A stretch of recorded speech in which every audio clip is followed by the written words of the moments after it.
చరిత్ర మనకు ఎందుకంత ఆసక్తికరంగా ఉంటుంది? ఎందుకంటే మనం ఈరోజు ఎలా ఉన్నాం, గతంలో ఎలా ఉండేవాళ్లమని అది మనకు చూపిస్తుంది. కాబట్టి మన గతాన్ని మనం చరిత్రలో చూడగలం. అసలు వందల వేల సంవత్సరాల క్రితం మన పూర్వీకులు ఎలా బ్రతికేవాళ్లు అని ఊహించుకుంటేనే ఎంతో ఆశ్చర్యకరంగా ఉంటుంది కదా. వాళ్ళు ఏం చేసేవాళ్లు, వాళ్ళ దినచర్య ఎలా ఉండేది, వాళ్ళ ఆచార వ్యవహారాలు నమ్మకాలు ఎలా ఉండేవి, అసలు వాళ్ళు ఏ భాష మాట్లాడేవాళ్లు.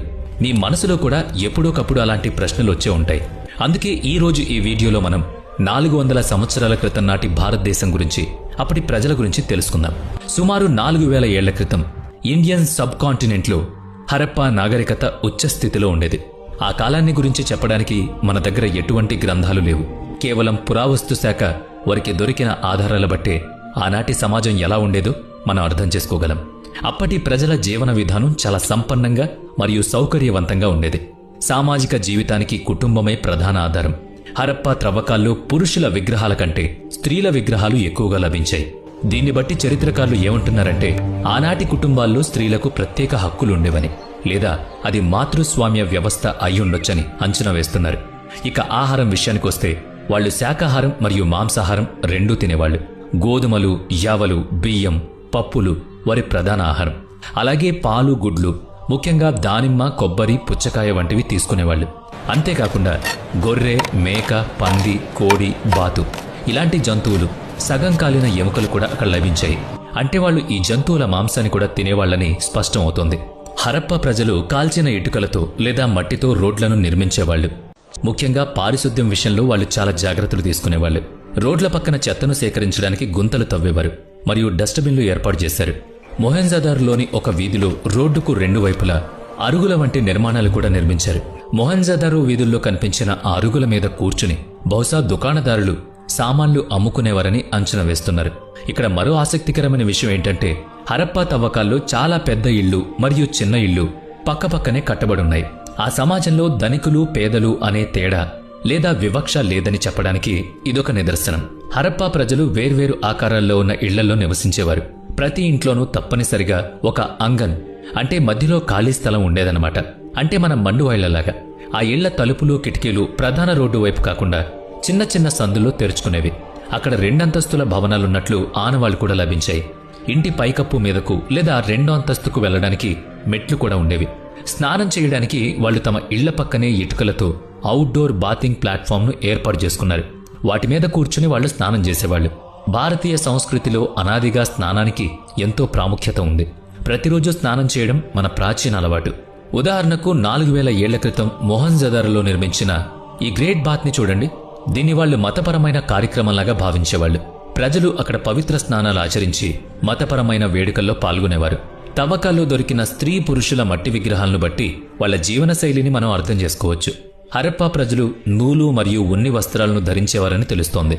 స్త్రీలు చిన్న లెహెంగా లాంటి దుస్తులు ధరించేవారు. పురుషులు ధోతీలు ధరించేవాళ్లు. భుజం మీద ఒక షాల్ వేసుకుని శరీరం పైభాగాన్ని కప్పుకునేవాళ్లు.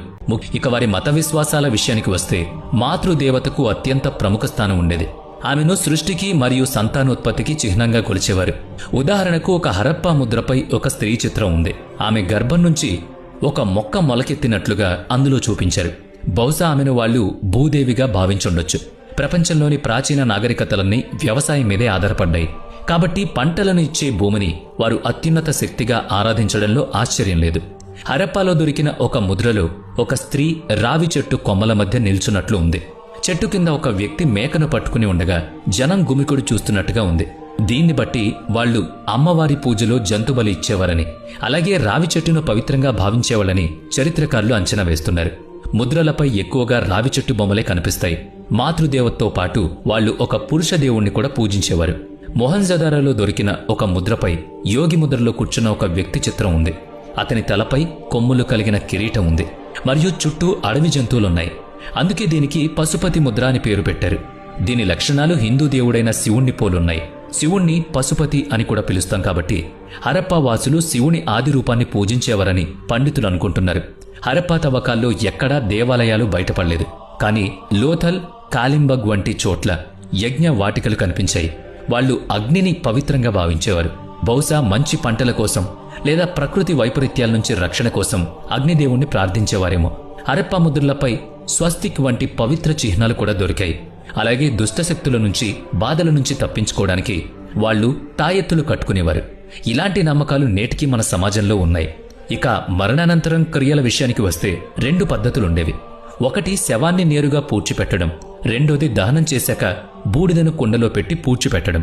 శవాల పక్కన పాత్రలు, నగలు, ఆయుధాలు దొరికాయి. దాన్ని బట్టి వాళ్లకు మరణానంతరం జీవితం పట్ల నమ్మకం ఉండేదని అర్థమవుతోంది. గ్రీస్, ఈజిప్ట్, బాబిలోన్ వంటి ఎన్నో గొప్ప నాగరికతలు కాలగర్భంలో కలిసిపోయాయి.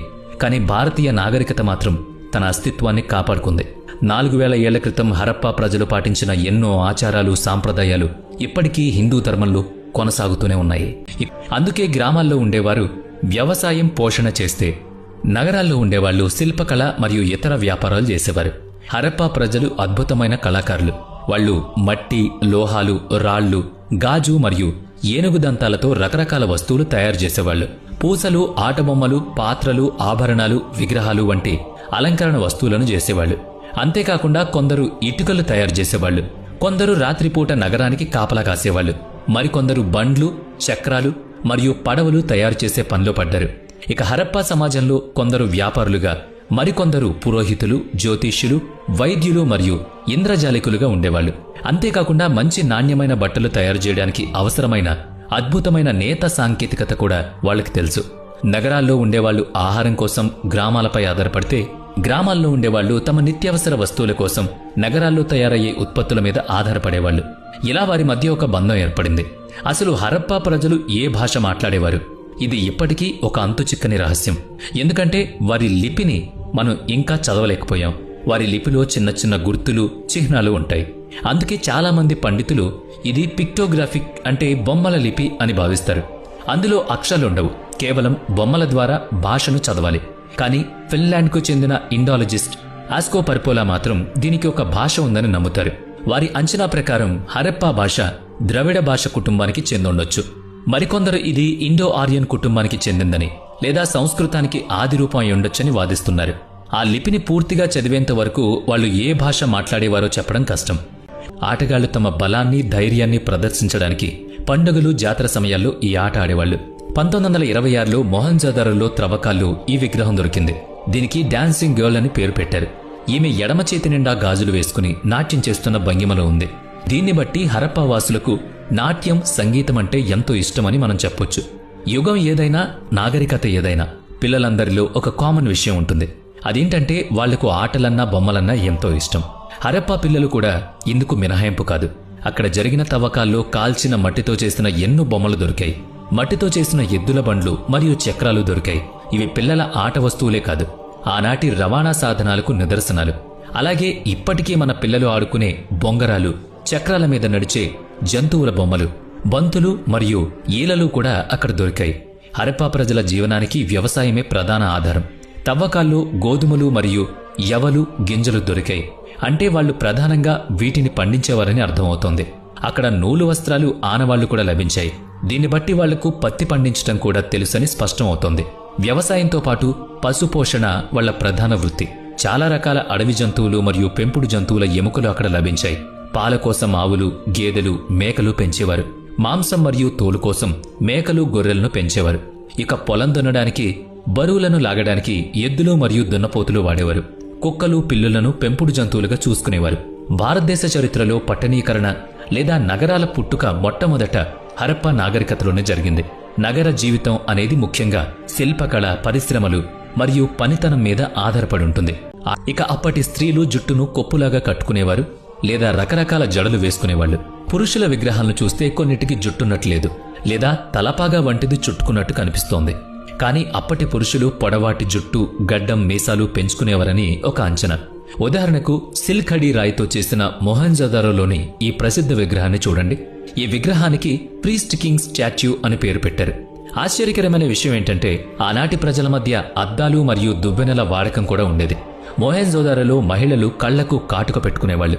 అంతేకాదు 4000 ఏళ్ల క్రితమే వాళ్లకు పౌడర్ వంటి అనేక సౌందర్య సాధనాల గురించి తెలిసే ఉండేది.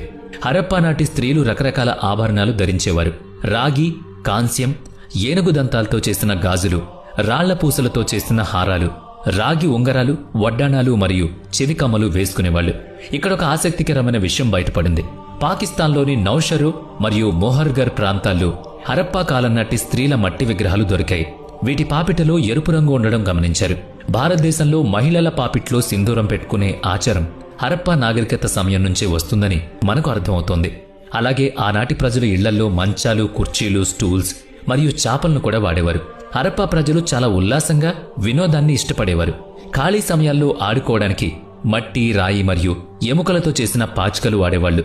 ఇక పాచికల ఆటే ఆ కాలంలో ప్రధాన క్రీడ అని నిపుణులు నమ్ముతున్నారు. పురావస్తు ఆధారాల ప్రకారం వాళ్లు బుల్ లీపింగ్ అనే ఆట ఆడేవాళ్లని తెలుస్తోంది. అదొక పురాతన క్రీడ. ఇందులో ఆటగాడు కోపంతో ఉన్న శాండును పట్టుకుని గాల్లోకి ఎగిరి దాని వీపు మీద కూర్చోవాలి.